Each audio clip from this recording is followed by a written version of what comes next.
buenas, ha llegado la hora de FEMET, el programa semanal que les ofrece la Federación Provincial de Empresarios del Metal y Nuevas Tecnologías, que como siempre intenta prestar servicio y servir de ayuda a todos los colectivos económicos de las islas y, cómo no, a todos los ciudadanos.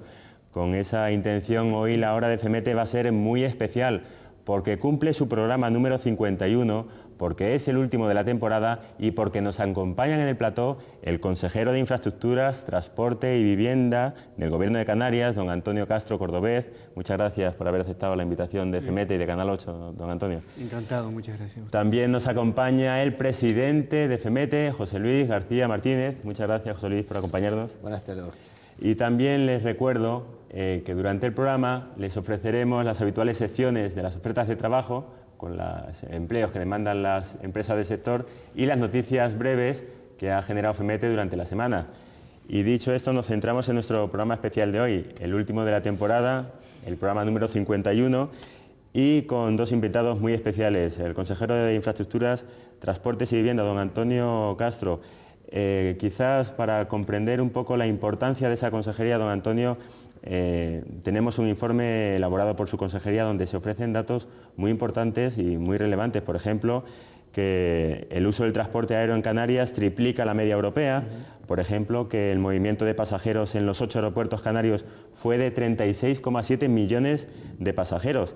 Luego habla también del número de desplazamientos, 142 vuelos diarios entre las islas. Y luego otro dato importante que da es que, comparando el coste que supone la utilización de las infraestructuras de transporte en Canarias con el coste que se da en trayectos en el continente, el canario soporta 2,5 veces superior. 2 veces y media, sí.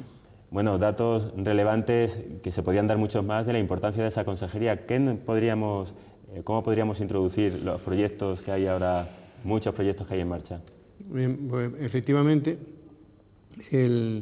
la movilidad en Canarias es un factor importantísimo, es decir, en definitiva los transportes, ¿no? Y dentro de los transportes, esas cifras que usted ha dado, que son absolutamente correctas, pues se debe al movimiento interno entre las islas y las comunicaciones de las islas con el exterior, que por eso siempre se habla del hecho no solo de la lejanía de Canarias, del territorio continental europeo, sino que también de la insularidad y de la doble insularidad. Eso hace efectivamente que nosotros, aquí las empresas, la economía, tenga unas dificultades mucho mayores que en otros sitios, porque, bueno, pues ahí estábamos dando esos datos absolutamente reales, que el coste del transporte en Canarias es la media del coste de transporte para un ciudadano canario. Lo que se gasta en transporte supone 2,5 veces lo que se tiene que gastar otra persona en el territorio continental para hacer los mismos movimientos, es decir, para recorrer las mismas distancias. No es que nosotros lo hagamos más veces o menos, no, sino que para hacer el mismo recorrido son 2 veces y media más. Bueno, pues para afrontar esa situación se han ido adoptando medidas. Canarias tiene un estatus específico dentro de la Unión Europea. Está el POSEICAN, medidas agrarias e industriales. Están las organizaciones de mercado para los productos agrarios. Están las ayudas al transporte. Canarias ha sido declarada región ultraperiférica dentro de la Constitución Europea, del Tratado de la Unión Europea, y después, bueno, pues ya centrándonos en la tarea de esta consejería, como era la pregunta, para afrontar esa situación, estamos haciendo un trabajo desde hace años perfectamente planificado, que es lo que llamamos la Red Transinsular de Transporte, que también se conoce por Eje Transinsular o Red Transcanaria, y que digamos que es un planteamiento, es una serie de medidas que contempla, por una parte, toda una serie de infraestructuras, puertos, aeropuertos, carreteras, estaciones intermodales, es decir, intercambiadores, es decir, puntos de conexión, que faciliten las comunicaciones entre islas. Por ejemplo, voy a poner un ejemplo muy práctico, ¿no? Y, para acercar Tenerife a Gran Canaria o Gran Canaria a Tenerife, pues se tiene previsto potenciar el puerto de Agaete para que conecte rápidamente con Santa Cruz de Tenerife.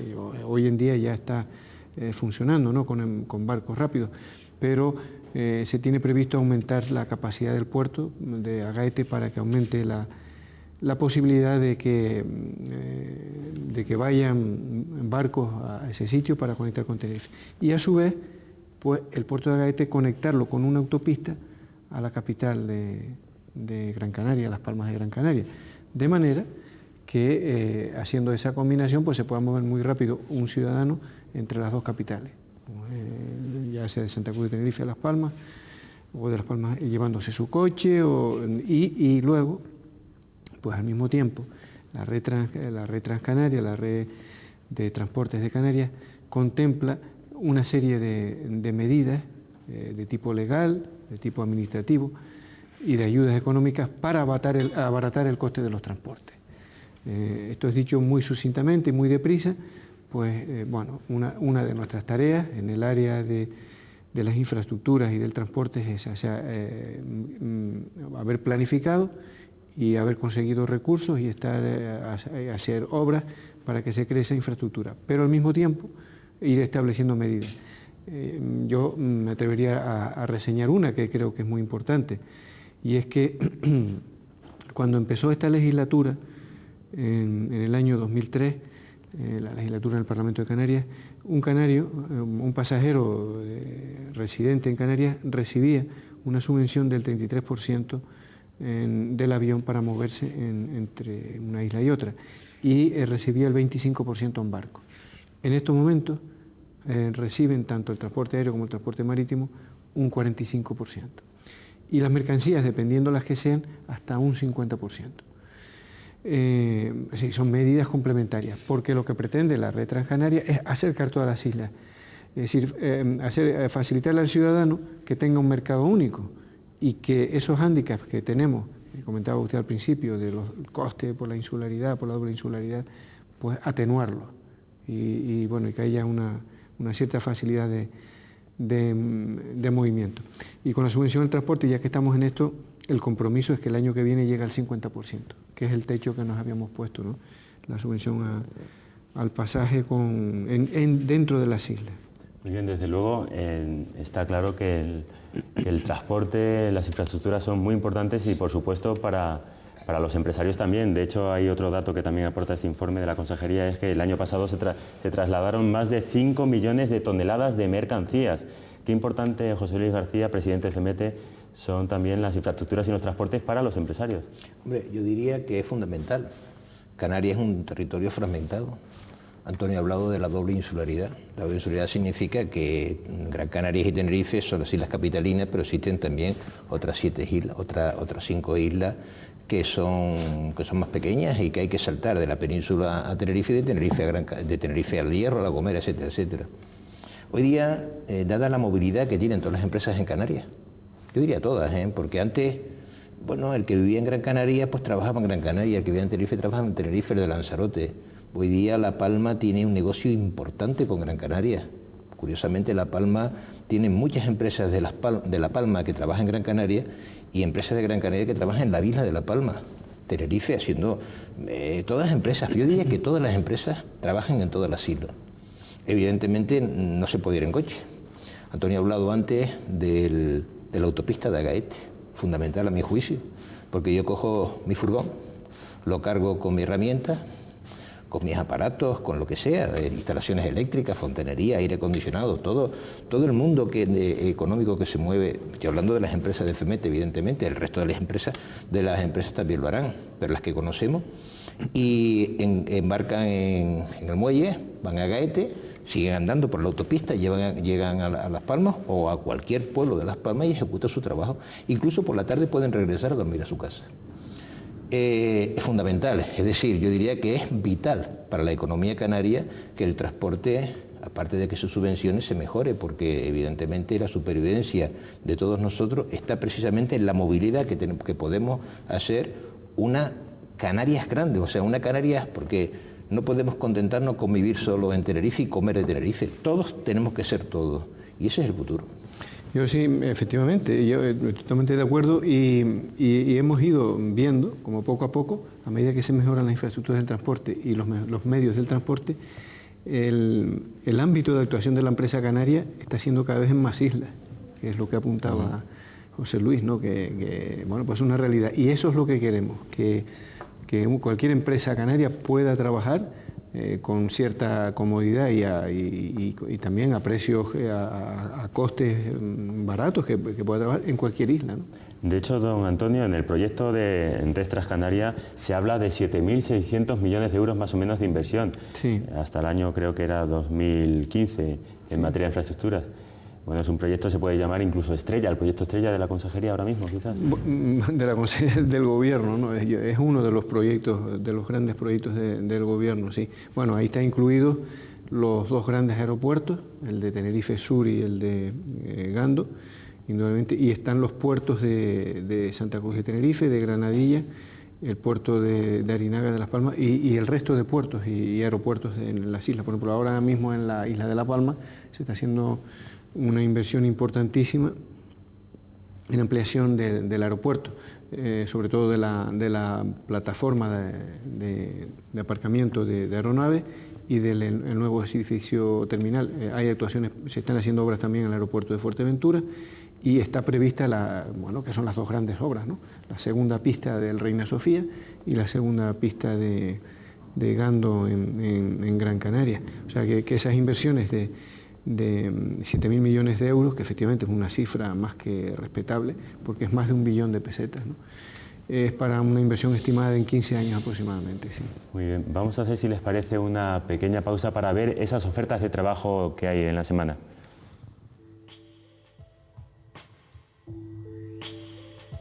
Gabinete de Orientación e Inserción Profesional, FEMETE. Recuerde escoger el número de oferta de su interés y para mayor información, contáctanos al 922 29 6700. Puesto vendedor. Bachiller, experiencia en ventas y reparto en el sector de la automoción, horario mañana y tarde. Carnet B, zona La Laguna. Mecánico, FP1, experiencia en mecánica, especialista en neumáticos, horario mañana y tarde. Carnet B, zona La Laguna. Pintor de vehículos, zona Santa Cruz, horario mañana y tarde, experiencia como pintor a pistola de vehículos. Oficial de mantenimiento industrial, FP2 en electromecánica, experiencia como mecánico de maquinaria industrial, Carnet B, zona La Laguna. Soldador, Carnet B, experiencia en cerrajería y soldadura metálica, zona La Laguna. Comercial de ferretería, Bachiller, Carnet B, experiencia como comercial en el sector de la ferretería, horario mañana y tarde. Chapista de vehículos, horario mañana y tarde, zona San Miguel, experiencia como chapista pintor. Ingeniero técnico industrial, ingeniero técnico, horario de 8 a 16 horas, para la zona Santa Cruz. Fontanero, experiencia en fontanería, horario mañana y tarde, zona Arona. Carpintero de aluminio, FP en carpintería metálica, zona de La Laguna, horario mañana y tarde. Técnico responsable de instalaciones, ingeniería técnica o FP2 en electromecánica. Experiencia en gestión, control, seguimiento de valoraciones e instalaciones. Asesoramiento en instalaciones electromecánicas. Carnet B para la zona El Rosario. Responsable Departamento de Presupuesto. Ingeniero técnico FP en Administración con alto nivel de ofimática. Zona Arafo, horario mañana y tarde. Lavacoches, graduado escolar, FP1 en automoción, Carnet B, horario mañana y tarde, zona Santa Cruz. Técnico en frío, FP2, frío industrial, Carnet B, zona de Arafo, horario mañana y tarde. Auxiliar administrativo, FP administrativo, alto nivel de Excel, horario mañana y tarde. Para la temporada julio y agosto, de 8 a 2, zona La Laguna. Peón de mantenimiento, graduado escolar, horario de 8 a 16 horas, zona Dársena Pesquera, experiencia como limpiador, mantenimiento. Recuerde, para mayor información puede contactarnos al 922 29 6700. Seguimos en la hora de FEMETE y seguimos con dos invitados muy especiales, don Antonio Castro, consejero de Infraestructuras Transportes y Vivienda, y el presidente de FEMETE, José Luis García. Estábamos hablando, cómo no, de esos grandes proyectos, y entre ellos está, don Antonio, el proyecto de Granadilla. Hoy mismo ha salido una información en los medios hablando del informe anual del Defensor del Pueblo en el apartado de puertos. Por lo que parece ha concluido la investigación, pero todavía no hay un pronunciamiento. Está todo el mundo a la espera de ese proyecto del puerto de Granadilla. Sí, el proyecto del puerto de Granadilla ha tenido una serie de dificultades, todas ellas derivadas de que aún a sabiendas de que ahí iba un puerto en su momento, se declaró un LIC, un lugar de interés comunitario, que es una figura medioambiental, de protección medioambiental, de ámbito de la Unión Europea, y por lo tanto cualquier decisión corresponde a la Unión Europea. Y bueno, lograr que se haga un puerto en un LIC o al lado de un LIC donde está afectado, pues ha sido muy complicado desde el punto de vista medioambiental. Y por otra parte, pues también ha habido un debate de que si puerto de Santa Cruz, que si puerto de Granadilla, que si cuando en realidad son unos puertos complementarios. Sí. Y después hay otra realidad, desde mi punto de vista, estoy hablando con la mayor honradez del mundo, ¿no? Yo creo que el núcleo de población mayor, o el área de mayor población de la isla de Tenerife en un periodo no superior a los 15 años, va a ser el sur de Tenerife. Entonces, el tener un puerto, sobre todo de orientación industrial, que alivie de transitar un montón de mercancías peligrosas por la autopista en una isla que vive del turismo, es importante. Porque el sur de Tenerife, lo que se llama el suroeste, ha tenido un crecimiento extraordinario, pero es que ahí las posibilidades de crecimiento siguen estando y son enormes, ¿no? Un potencial, yo creo que es el área potencial más importante de todo Canarias. Entonces, eso, el puerto ese tiene todo el sentido del mundo, ¿no? Todo el sentido del mundo, por un montón de razones. Lo que pasa es que, como digo, el haber estado afectado por un LIC, por un lugar de interés comunitario, que es una figura de protección medioambiental, como decía, ha dado lugar a todo tipo de reservas, por las críticas, por el tamaño, porque después a otros que si se iba a cerrar el puerto de Santa Cruz, da la impresión de que ahí ya se generan intereses creados, de que cuando que en realidad no, bueno, por lo menos lo que está previsto es que sea un puerto complementario de orientación prácticamente industrial. El puerto de Santa Cruz seguirá siendo un puerto de pasajeros y un puerto comercial importantísimo, ¿no? Entonces, claro, el problema es que para la decisión de ese puerto, el ámbito de decisión se ha ido de Canarias. O sea, está en Bruselas y está en Madrid. Claro, entonces eso no es nada sencillo. Yo estoy seguro que si las decisiones se hubieran podido tomar en Canarias, pues ya estaban tomadas, ¿no? Responsablemente. Pero después también ha habido la polémica, digamos que el mensaje o crear los estados de opinión de que es un puerto o que es una actuación que lleva detrás un montón aparejado, un montón de intereses especulativos. Sí, especulativos, de suelo. Aunque sea así, Antonio, yo considero de que, aunque sea así... Pero es que necesariamente un puerto genera un desarrollo económico, claro, es que, inevitablemente. Claro. Entonces, eso, lo que no se puede llegar a plantear y hacer ver que eso es algo malo para la sociedad. Efectivamente, eso te iba a decir. Eso iba a decir, que aunque sea así, aunque genere un interés especulativo, que de hecho lo va a ser, porque genera una economía importante, lo has dicho perfectamente, el puerto de Santa Cruz y el puerto de Granadilla son totalmente complementarios. Es que además los dos se tienen que ampliar y los dos se tienen que seguir manteniendo. El problema está yo creo que en la falta de información. Yo recuerdo que hacía tiempo la COE nos convocó en el recinto ferial una charla sobre el puerto de Granadilla y las personas que estaban a favor y en contra. Y la verdad que yo me encontré fuera de aquel sitio montones de personas ecologistas, en su gran mayoría, o por lo menos con el sello de ecologista, donde yo pregunté, porque yo me metí allí como uno más, oye, ¿y esto de qué va? Dice, pues bueno, yo no lo sé, a mí me han dicho que venga y tengo un bocadillo y estoy aquí. Quiero decir que con esas cosas no se pueden jugar. No. Yo recuerdo, hace un montón de años, yo tendría 18 años porque tenía el carnet de conducir, y tenía que ir a los cristianos a hacer el mantenimiento de unos grupos electrógenos de uno de los apartamentos que estaban, de los primeros que se llaman Cristian Mares, los cristianos, estoy hablando de los años 67-68. Y había dos formas de ir los cristianos. O por la autopista, o por la carretera general del sur, donde se decía que los mejores conductores de España estaban en Canarias. En el sur de Tenerife, por sí. las carreteras que habían. Sí, sí. O bien había que subir al Teide. Y recuerdo mi padre me decía, vas por el Teide y regresas por el sur. El Teide era más lejos, pero más rápido. Y regresaba por el sur porque a la hora que yo regresaba ya era de noche, muy de noche, y me podía quedar dormido en la carretera. En esa época empezaba a hacerse sus pinitos en el sur el turismo. Cristian Mar, los cristianos, etcétera, etcétera. ¿Quién iba a decir, si alguien no hubiera hecho la autopista del sur, que hubo oposición ecologista también por hacer la autopista del sur? No se hubiera hecho. Hubiéramos tenido el desarrollo que tenemos ahora en Tenerife, o en la provincia de Tenerife, con el sur. Segundo, el aeropuerto del sur, cuando se hizo, también hubo oposición ecologista. Yo recuerdo que había una empresa por ahí cerca que se llama Capretusa, que había comprado unos terrenos en la Costa del Silencio y había un proyecto de hacer una especie de macrociudad, que iba a tener su propio canal de televisión, etcétera, etcétera, y que la denominación era Costa del Silencio. Y que cuando se ejecutara el aeropuerto iba a dejar de ser Costa del Silencio porque evidentemente estaba en la cabecera del aeropuerto, por lo tanto al instalar los aviones el ruido iba a ser infernal. Hubo una oposición también, pancarta, eso lo recuerdo perfectamente. ¿Qué hubiera pasado si no se hubiera hecho el aeropuerto del sur?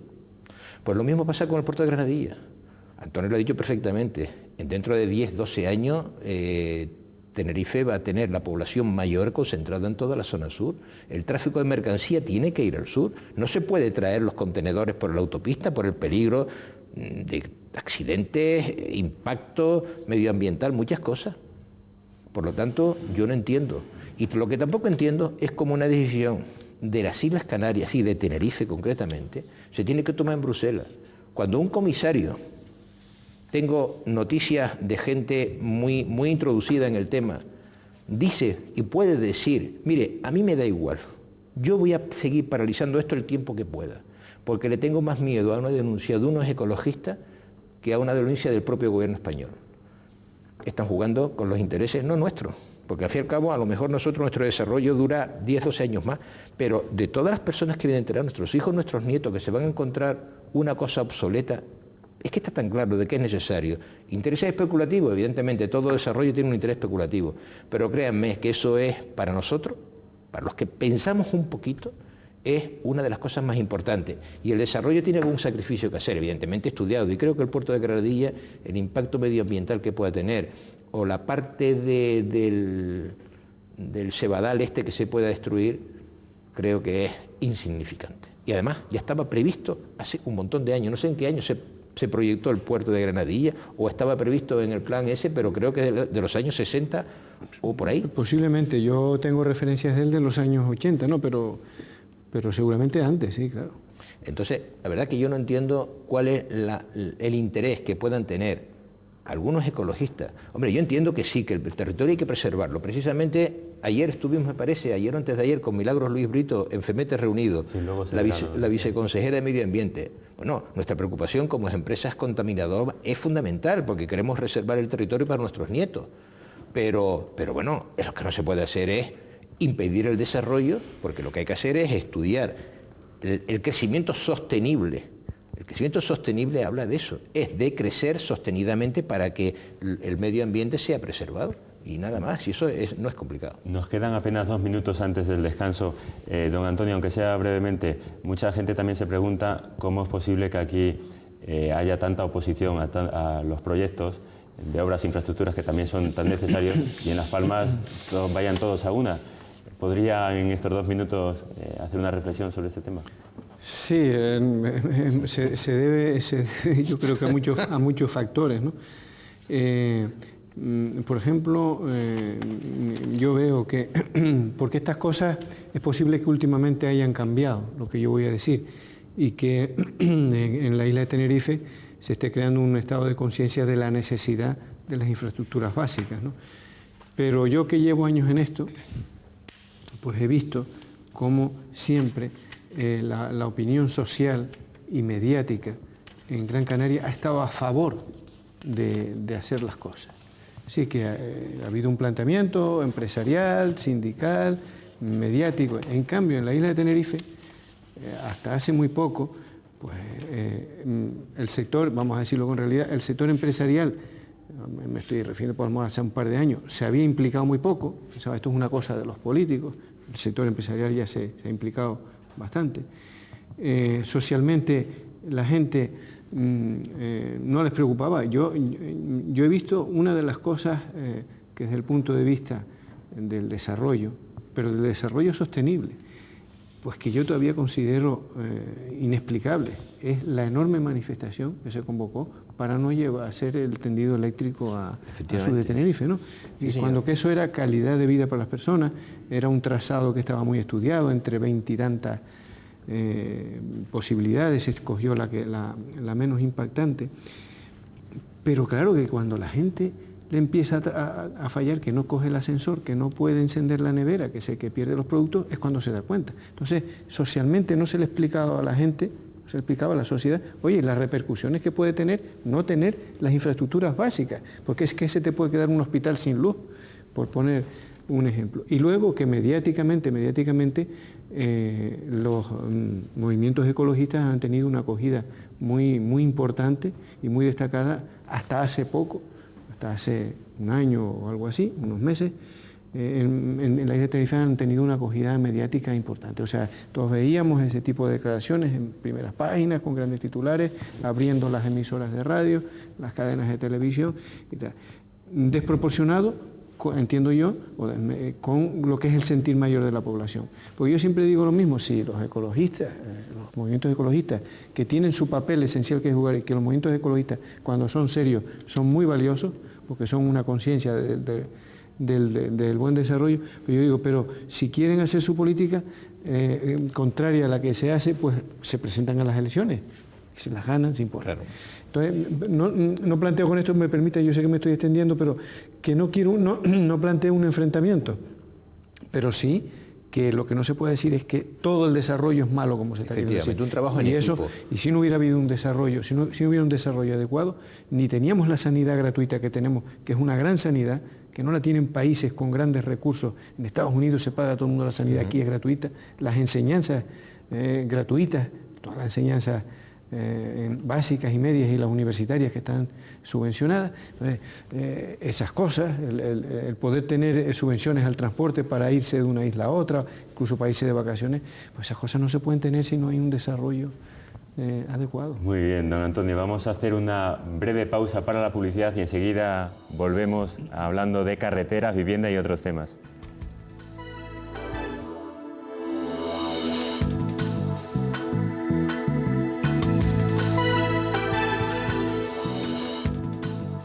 Continuamos en la hora de FEMETE con don Antonio Castro Cordobés, el consejero de Infraestructuras, Transportes y Vivienda, y con el presidente de FEMETE, José Luis García Martínez.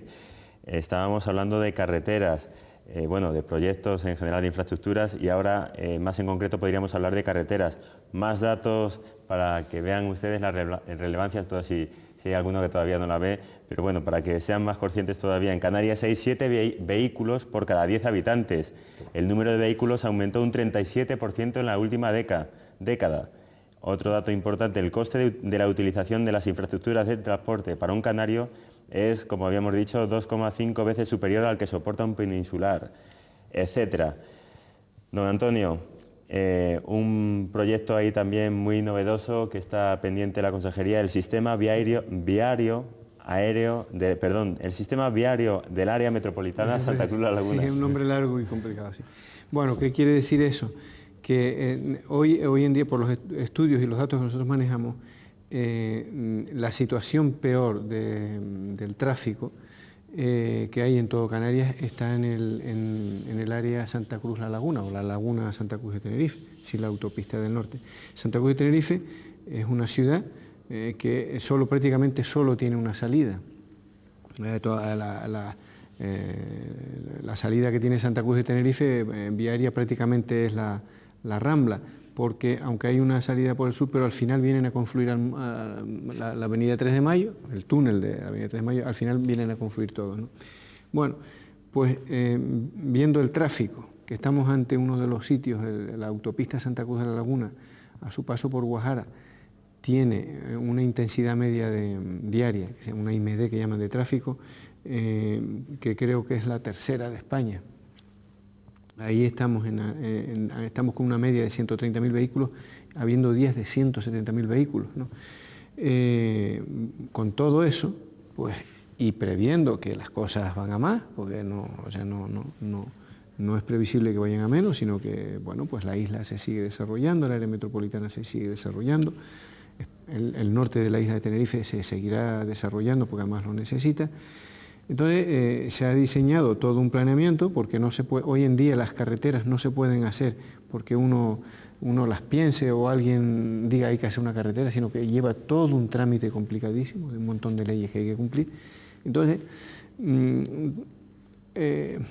los ayuntamientos de Santa Cruz y de La Laguna nunca pudieron llegar a incluir en su plan general los sistemas viarios, por un montón de razones. Y nos pidieron al Gobierno de Canarias y a esta consejería que hiciéramos un plan territorial especial de la red de carreteras de Santa Cruz de La Laguna, que es lo que llamamos sistema viario del área metropolitana.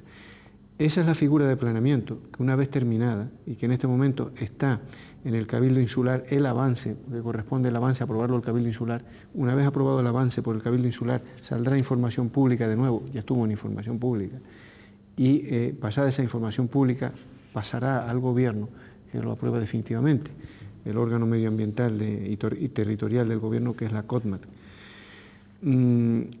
¿Qué se pretende?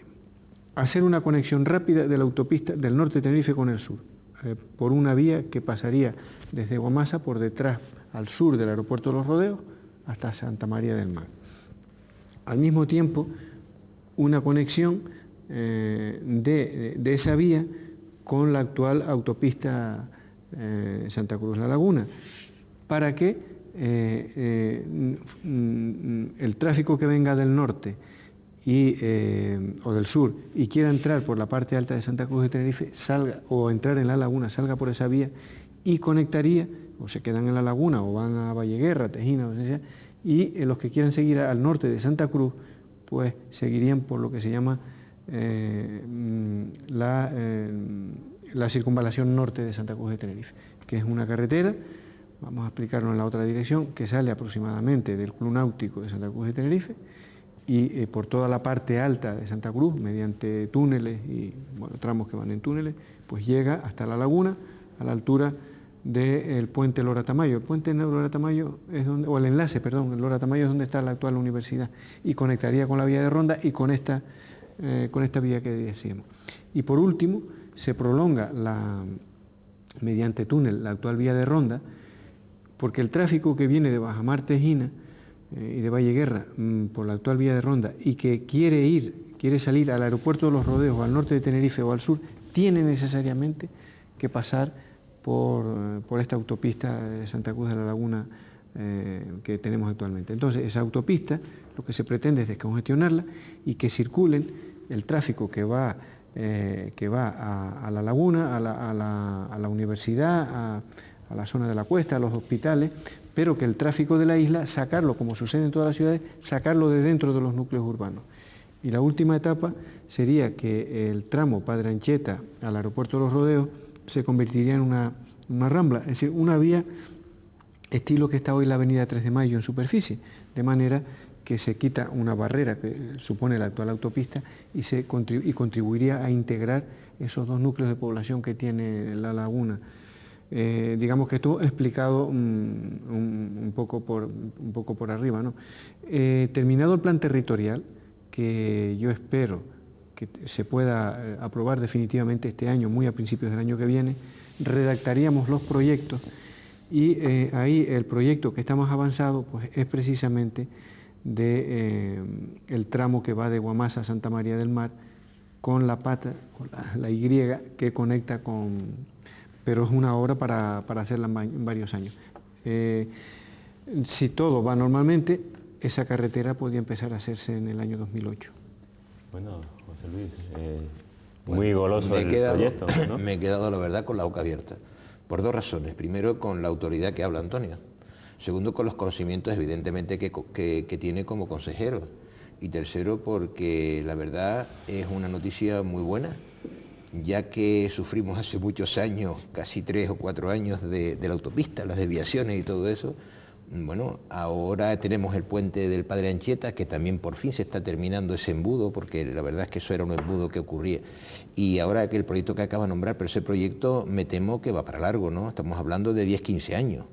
Para hacerlo totalmente, está previsto que se hagan 8 años. En 8 años, bueno, pues... 8 años a partir de 2 años. A partir de 2 años, 10 años. Sí, bueno, o sea, pues, a partir de hoy 10 años, correcto. Pues 10 años, pues yo creo que eso es una noticia magnífica, porque desde luego otra de las noticias que me gustaría oír también es el famoso anillo insular, sí. Cuando nuestro presidente ha hablado tantas veces del anillo insular, porque si hablamos y ahora ahí ponemos todo lo que hemos hablado en un saquito, y hablamos de la famosa autopista Gaete-Gran Canaria, la circunvalación esa que acabas de decir, el anillo insular, bueno, pues ya prácticamente trabajar en Tenerife será una delicia, porque hemos hablado lo del puerto de Granadilla, que el aumento de la población del sur va a ser espectacular en los próximos 10-12 años, y el señor que vive en Icó, que vive en Santiago del Teide, que vive en el puerto de la Cruz, que trabaja en el sur, porque hemos hablado de la movilidad, ya no podemos ir a trabajar a 5 minutos de nuestra empresa, como estábamos acostumbrados ante los canarios. Yo recuerdo de que antes decía, ¿dónde vas a trabajar? Y dice, no, yo en la calle San Francisco Javier. Y dice, uff, que va, yo vivo en el barrio de Salud. Eso era así. Ahora ya, por ejemplo, pues uno de Tenerife, pues de hacer una obra en Las Palmas y va a hacerla. Bueno, pues el que vive en el puerto de la Cruz, evidentemente, y ya mucha gente que vive en el puerto de la Cruz y viene a Santa Cruz a trabajar, pues podrá también trabajar en el sur con el famoso anillo insular. Yo creo que son unas magníficas noticias. Antonio, como representante del gobierno, de la consejería y la experiencia que tiene, porque yo creo que Antonio de los consejeros, no más viejo por edad, sino más viejo en el gobierno, porque llevas muchísimos años al frente de la misma consejería. Eso significa que lo estás haciendo muy bien, porque evidentemente la persona que nos sirve lo quita. No es que lo quite alguien, sino que el propio sistema lo quita. Yo conozco a Antonio hace muchos años, y la verdad que es un hombre que siempre se ha mantenido y ha hecho esta cosa muy bien, y esta noticia que acaba de dar, pues yo te voy a proponer para que sea el próximo consejero. Gracias. No tengo voluntad de... yo creo que ya se termina una etapa. A mí en la consejería me tocó una etapa muy mala cuando llegamos, que no había inversiones en Canarias, casi en carreteras, porque en Madrid, para entendernos, el Estado no invertía. ¿Se iban todo para Gran Canaria? No invertía. O sea, se hicieron las transferencias, no se hicieron bien, transferencias de carreteras al gobierno de Canarias y no había... Pero es que Gran Canaria sí que tiene unas buenas autopistas, sí, y unas buenas vías. Entonces vino una etapa de inversiones que tuvimos la suerte de... Bueno, yo lo voy a decir porque fue así, o sea, fue cuando, cuando Coalición Canaria sacó 4 diputados, el Partido Popular ganó las elecciones, le faltaban votos. Quiero aprovechar para decir lo que vale un voto canario cuando hace falta, sí. Exactamente. Y logramos, o sea, porque hasta ese momento había muy poca inversión del Estado. Recuerdo esa etapa. Y entonces se sacó una etapa. ¿Qué sucede? Que en Gran Canaria fueron facilidades y aquí fueron pegas. Y entonces de esa etapa, que acabó en el año 2004, las inversiones prácticamente queda alguna obra. Mira, aquí estamos terminando. Bueno, con ese dinero se hizo la nueva autopista de Santa Cruz a la Laguna, con la avenida 3 de Mayo, se hizo la mejora de Guamasa a la Orotava, se hizo los 4 carriles de las Américas a Fañabé, se está terminando Icó El Guincho, en fin, alguna obra más se hizo que no las tengo todas presentes. Y en Gran Canaria pues se hizo la gran obra, que es la circunvalación, que en Tenerife va a haber 2 grandes obras, no una sino 2. Y es una la que explicábamos antes, que está por venir, y la otra el anillo insular. Entonces Tenerife va a tener mucha más inversión en esta nueva etapa que Gran Canaria, pero aquí por unas circunstancias y por otras, por faltas de decisiones en determinar el planeamiento, que no es una competencia que tenga esta consejería, no, el planeamiento o es municipal o es insular, o es del órgano del gobierno de Canarias también, pero de política territorial. Bueno, pues aquí fueron obstáculos. Yo tengo proyectos tirados a la papelera, para que me entienda todo el mundo, ¿no?, de carreteras en la isla de Tenerife, porque una vez hechos, pues o no los querían o los querían cambiar, etcétera, ¿no? Y uno de ellos es el que vamos a adjudicar ya este mes, que es el de Adeje a Santiago del Teide. La carretera de mayor inversión que se ha hecho en Canarias, que al final me parece que va a estar adjudicada por alrededor de 214 millones de euros. Eso, es muy complicada la carretera esa. Si yo no me equivoco, pues deben ser unos 35, 36 mil millones de pesetas. Efectivamente, una carretera complicada y que lleva un ramal, también la inversión es importante porque lleva un ramal al futuro puerto de Fonsalía, que es el que se va a hacer en Guía de Isora para descongestionar a los cristianos, porque los cristianos como puerto no tiene posibilidades ninguna de crecer por la población y porque era un puerto muy cerrado, ¿no? Entonces el puerto futuro del sur de Tenerife para pasajeros de conexión con el Hierro, con La Palma y con La Gomera será Fonsalía, que también es una obra para que esté terminada en un periodo de 6 o 8 años. Bueno, pues la carretera lleva, como digo, pues tiene una inversión importantísima. Y la otra, la de ICO a Santiago del Teide, o de Santiago del Teide a ICO, que es la que cerraría el anillo, pues también teníamos el proyecto terminado, hicimos una ley en el Parlamento, a pesar de la ley del Parlamento, al final nos hicieron cambiar el proyecto. Y ahora vamos a hacer un tramo entre ICO y el tanque, porque el otro tramo, para que nos lo entiendan claro, no nos lo dejan hacer, hemos tenido que cambiar el proyecto. Porque pasa por un leak. Por un leak. Sí, por un leak que se puso después que estaba aprobada la carretera y el proyecto, ¿no? Tramitado en información pública, porque ese fue otro proyecto un proyecto que se hizo y que se perdió el dinero, que se tira, para que nos entiendan todos, insisto, pues se tira la papelera. Pero la importancia de perder un proyecto de esos, de redactarlo y tirarlo, además de que cuesta mucho dinero, es el tiempo, que es lo que yo le decía a muchas personas de esta isla. Pero mira, bueno, puede que no sea perfecto el proyecto, pero es que modificarlo va a llevar de 2 a 4 años. Y eso en la vida tiene un valor tremendo, el tiempo, no el factor tiempo. Porque luego empieza a ver eso, pues no me hacen esto, pues en el otro invierten más, pues ahora ya está llena. Sí, ¿qué ha pasado? Pues como no ha habido los recursos suficientes, pues las carreteras de la isla están saturadas. Se me olvidaba de un proyecto enorme que también estamos haciendo, muy importante, que son los 6 carriles de Santa Cruz al polígono industrial, que es otra obra de la etapa anterior, del convenio anterior con el polígono Estado. Industrial de Wimar. De Wimar. Vamos, hombre, evidentemente, sí, por supuesto. Sí, que, pues digo claro, que esa es otra obra que, pues también, claro, que estamos teniendo miles de dificultades, entre ellas para cambiar el tendido eléctrico. Sí, claro. Bueno, pero que el tendido eléctrico está ahí, o sea que ya el colmo, que va a ser una carretera, hay que desplazarlo 40 o 60 metros hacia un lado para poder hacer la carretera, porque lo pusieron al pie de la carretera, bueno, pues que estés teniendo dificultades. De tipo tal como me lo estás explicando, Antonio, o tal como lo estás exponiendo, yo creo que habría que tomar una serie de medidas para poder realizar todos esos proyectos de una forma más rápida y más ágil, porque estamos viendo que todo estos inconvenientes que estás explicando cuesta dinero y tiempo, sí, o tiempo y dinero. Sí, sí. Es decir, que eso está perjudicando todo a un desarrollo y sobre todo el dinero que todos los contribuyentes pagamos, pues a veces se tira a la papelera. Yo no me opongo, todo lo contrario. Yo creo que hoy en día nadie, y además José Luis, tú lo decías antes, nadie niega lo que es un desarrollo sostenible, ni nadie niega el interés que tiene conservar el medio natural en una isla sobre todo que vive del turismo y que tenemos un territorio limitado y frágil. Pero lo que sí digo es que las infraestructuras esenciales hay que hacerlas, las esenciales, y no se le pueden dar obstáculos sino facilidades. Y nosotros, que hace años no se gastaba un céntimo de euro, entonces era una peseta, en medidas correctoras de impacto de los proyectos, hoy llegamos hay obras en las que no hemos gastado el 25% del proyecto. En el estudio de impacto. En medidas correctoras, es decir, en hacer cosas para que estén más... Para que impacte lo menos posible. Para que impacte lo menos posible y estén más bonitas. Por ejemplo, el embellecimiento del túnel y la avenida 3 de Mayo, pues nos costó el 16% de esa obra.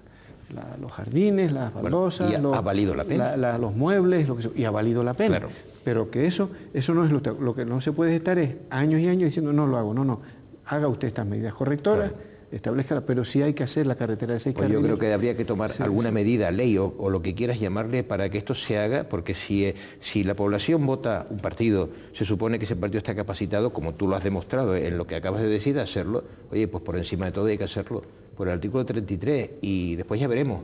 Pero yo te agradezco esas palabras, pero yo me he visto muchas veces en la soledad, defendiendo la carretera y que hay que hacerlo, y hablando en plata, pues zurrándome, claro, desde los que están en contra, porque siempre habrá colectivos que están en contra no ya por el aspecto medioambiental, sino en contra del desarrollo. Si lo explica como lo has explicado hoy aquí en esta casa, yo creo que nadie puede negarte la razón. Sí, pero hoy han cambiado mucho, yo te lo agradezco a tus palabras y eso es que sé que son absolutamente sinceras, pero Totalmente. hace 2 años, o hace 3 años, todo el mundo fue a la manifestación del tendido eléctrico. Vamos a No, hacer... no todo el mundo, ¿eh? No, todo el no, mundo. no, yo- Gente no- con bocadillos que le iban a pagar el bocadillo. Sí. Eso No, fue que me refiero una fuerza mediática que hubo y la verdad que no lo entendíamos. Los que estábamos fuera y lo veíamos, no podemos entenderlo. Vamos a hacer una última pausa para ver esas noticias breves que ha generado FEMETE durante la semana.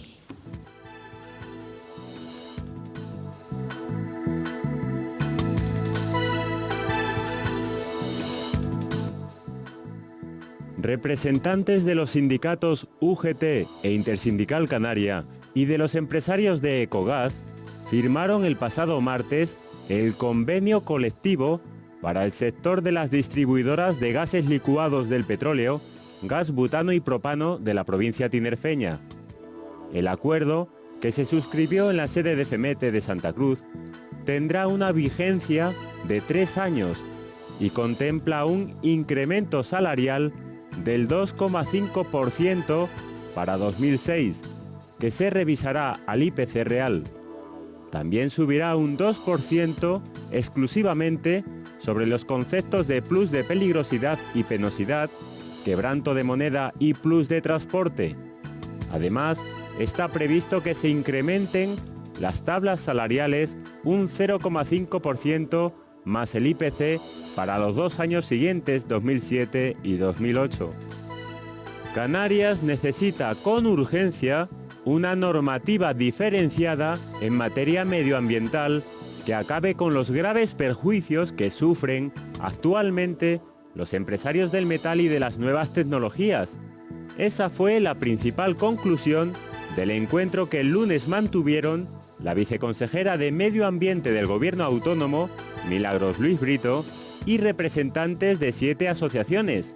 Durante la reunión, Milagros Luis Brito anunció que intentará eliminar los sobrecostes que sufren las empresas por el traslado de sus residuos a la península.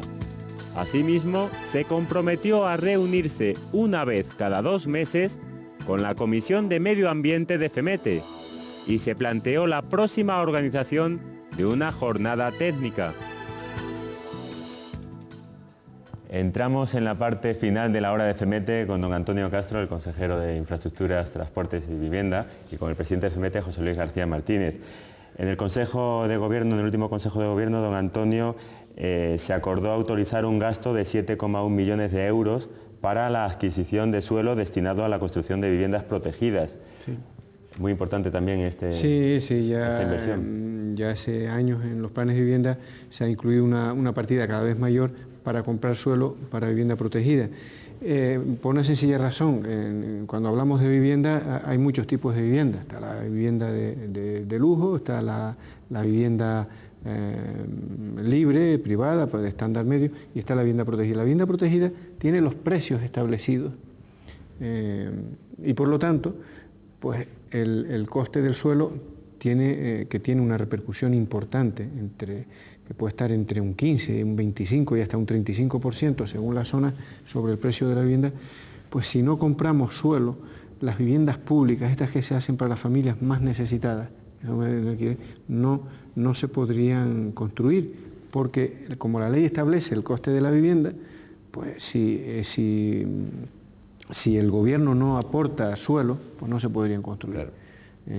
Porque el suelo pues tiene el precio del mercado, estamos en una economía de mercado. Y efectivamente hemos sacado en todas las islas un programa de adquisición de suelo para vivienda protegida.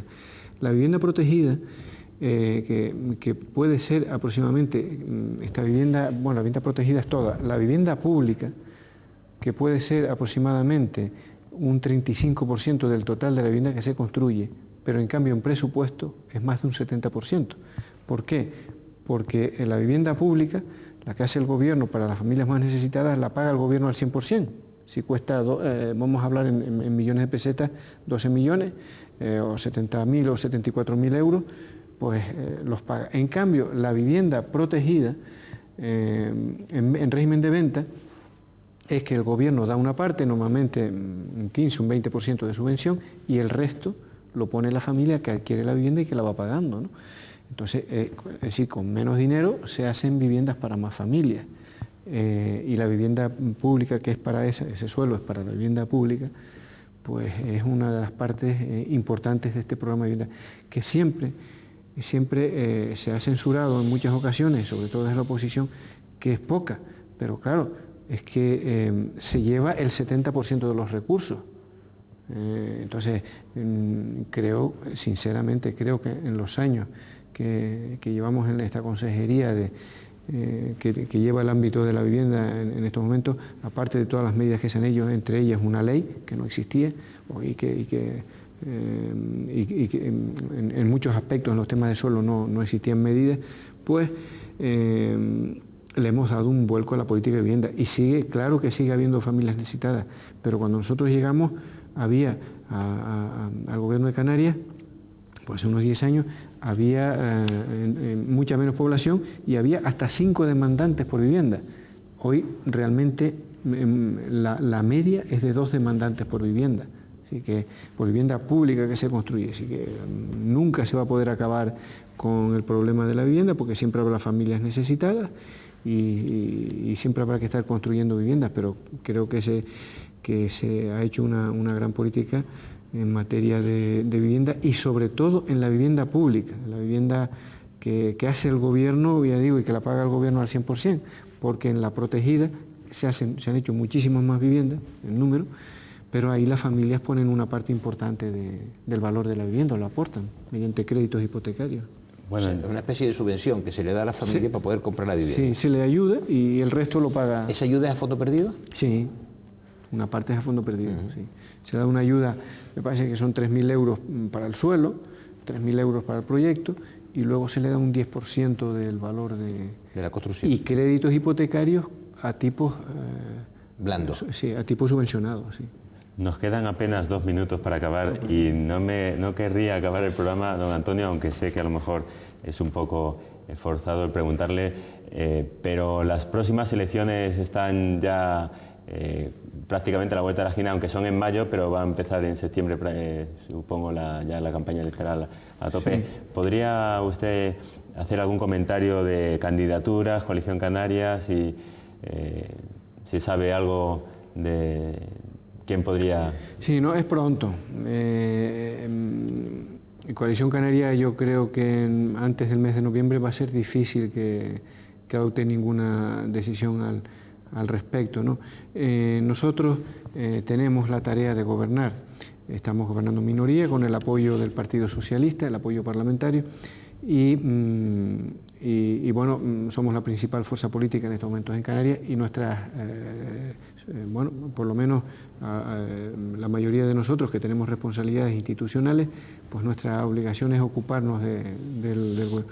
Pero sí se está creando un clima en Canarias, es cierto, de que, en fin, con la serie de años que yo llevo, no lo había visto, digamos, de un ambiente ya preelectoral, cuando faltan 10 meses para las elecciones son en mayo, o 11 meses, bueno, 10 meses aproximadamente, en mayo del año que viene. Bueno, ya veremos que es un asunto complejo, porque Coalición Canaria es un partido político, pero un partido político estructurado en 7 partidos, y no sabemos lo que se va a decidir, ¿no?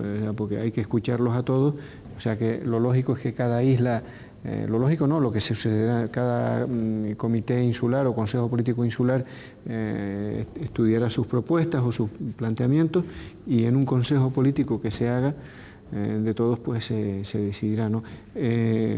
Ventaja, yo creo que nosotros que tenemos, o por lo menos nos parece que tenemos, es que existen varias personas que lo pueden hacer, ¿no? Unos porque lo han demostrado y otros porque potencialmente conocemos que tienen posibilidades de hacerlo bien también. Muy bien, se nos ha ido el tiempo. ¿Algún último comentario a modo de...? Yo me encanta oír hablar a Antonio, como he dicho antes, y lo que yo digo es que en las próximas elecciones lo que se tiene que hacer es que los políticos practiquen políticas y los empresarios